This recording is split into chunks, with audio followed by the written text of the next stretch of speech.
La jubilació, companys, és una etapa natural, alhora que és una oportunitat de canvi. Cal començar una nova vida. Ara, quan anem a la consulta, seiem a una altra cadira i seiem a un altre costat de la taula. És un canvi important i esperem rebre una assistència de qualitat basada en el respecte i la confiança. Hem canviat de rol i també de cadira. Fa 42 anys vaig començar a treballar a l'Institut Català de la Salut com a metge resident de Medicina Familiar i Comunitària, formant part de la primera promoció. Com sabeu, he estat treballant en diferents àmbits assistencials, de gestió, docència, recerca i farmàcia. Les tasques que he desenvolupat sempre han estat orientades cap a la millora de l'assistència als pacients i la coordinació imprescindible entre els professionals que interveneixen en la mateixa. Han estat uns anys de creixement personal i professional i hem après moltes coses. Una atenció primària orientada al pacient se caracteritza per l'accessibilitat al sistema sanitari, la longitudinalitat i la globalitat en l'atenció i la coordinació amb els nivells assistencials. Els professionals de salut tenen que tenir unes condicions adequades per a que les seves tasques assistencials i de recerca, que cal cuidar-les, i hi ha investigacions molt robustes que els sistemes de salut orientats a l'atenció primària obteneixen millors resultats de salut i redueixen les inequitats, alhora que ho fan en menors costos. L'objectiu de la medicina de família són les persones, posant la tècnica i humanisme al servei de les mateixes.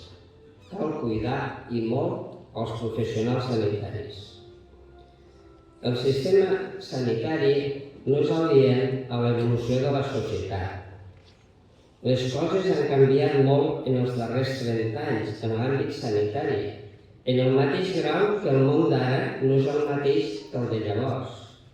L'epidemiologia, les expectatives socials i les utilitats tecnològiques són radicalment diferents a les del passat i en aquest context les respostes assistencials han d'adaptar-se a les noves condicions. Els canvis que destacaria serien la reforma de l'atenció primària que hem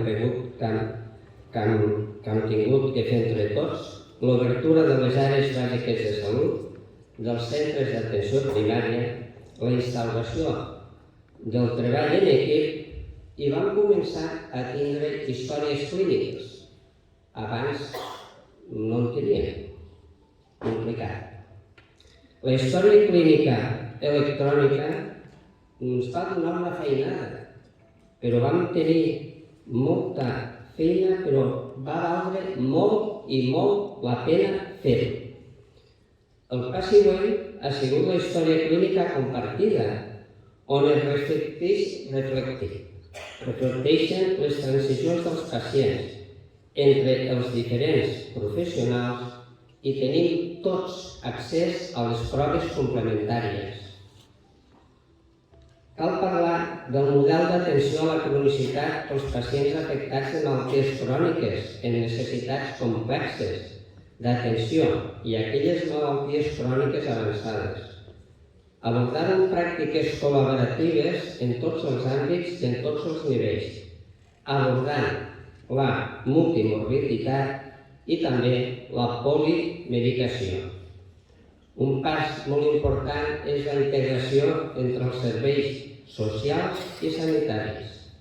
Cal esmentar també les unitats de suport a la recerca desenvolupada a les Terres de l'Ebre com a facilitadora dels projectes de recerca de tot el territori.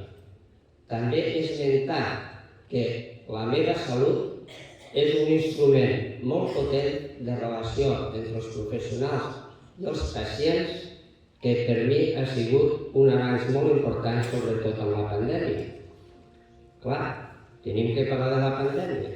La pandèmia ha provocat un gran impacte emocional, laboral i sanitari. Ha capgirat el model d'atenció dels sistemes sanitaris d'arreu del món cap a la telemedicina. L'atenció primària es va tenir que reinventar per donar resposta a les noves necessitats. El treball conjunt i la implicació de l'atenció primària no em voldria deixar ningú, perquè va ser enorme.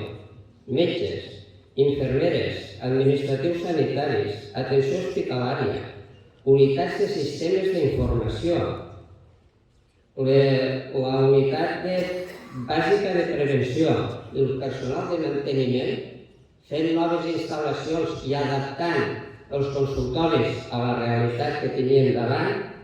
El treball conjunt de tots plegats va ser un dic de contenció a la pandèmia. Ara la situació ha millorat.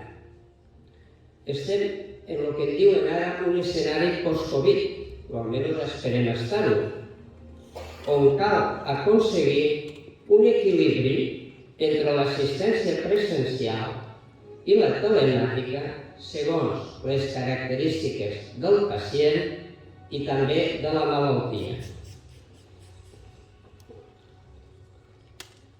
Ha estat un honor per mi treballar a l'Institut Català de la Salut de Terres de l'Ebre i vull agrair als pacients, companyes i companys i als equips de direcció que m'han ajudat en el meu desenvolupament professional i m'han fet confiança. Cuideu-vos molt i molt bona sort. Moltes gràcies.